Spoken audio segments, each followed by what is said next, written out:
முகமது நபியார் பற்றி ஒரு அற்புதமான கதை, எனக்கு மனசை ரொம்ப நெகிழ வைக்கிற கதை.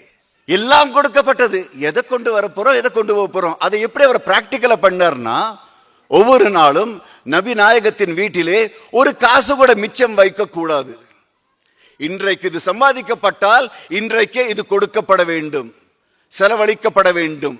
கடைசியில் கணக்கு போடும் பொழுது ஒரு காசு கூட மிஞ்சக்கூடாது. ரொம்ப தெளிவு, ரொம்ப சந்தோஷம். அவருடைய பிலீஃப் தான்.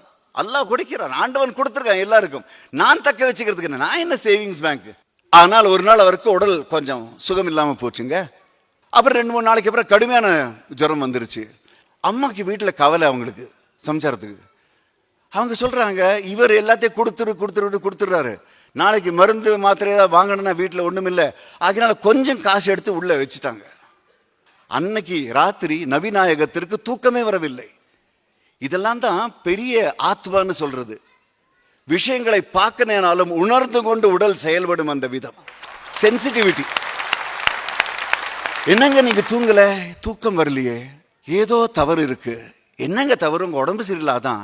இல்லம்மா, என் முகத்தை பார்த்து ஒரு பதில் சொல்லு, காசை சேமிச்சு வச்சிருக்கியா? பின்ன என்னங்க, ஒரு மருந்து மாத்திரை, தவறு செய்து விட்டாய். அவன் இருக்கான் பார்த்துக்கிறதுக்கு, நீ யாரு பார்த்துக்கிறதுக்கு? வேண்டாம், தயவு செஞ்சு போய் ராத்திரி எவ்வளவு மணி நேரம், 12:30 மணி நாளைக்கு ராத்திரி 12:30 மணி நேரத்துக்கு சொல்றாரு, தயவு செஞ்சு அந்த காசு எடுத்துக்கொண்டு போய் வெளியில யார் இருந்தாலும் பிச்சைக்காரனுக்கு, தயவு செஞ்சு யாரா இருந்தாலும் ஏழைக்கு கொடுத்துரு. வேற வழி இல்லை. காசு எடுத்துக்கிட்டு கதவை துறக்கிறாங்க. அம்மா தாயே என்று வாசலில் ஒரு பிச்சைக்காரன் காத்து கொண்டு நிற்கிறான். அசந்துட்டாங்க, புல்லரிச்சு போச்சு, கண்ணுல எல்லாம் ஜலம். விவரம் நான் புரிஞ்சுக்கலையேன்னு காசு கொடுத்தோடனே, அம்மா தாயே, இந்த வீட்டுக்காரங்க நல்லா வாழணும், மகராசனா வாழணும் சொல்லிட்டு போனாங்க. திரும்பி பார்க்கிறார்கள், முகத்தில் அந்த ஒரு மந்தகாச புன்னகையோடு நபிகள் இவரை பார்க்கிறார்.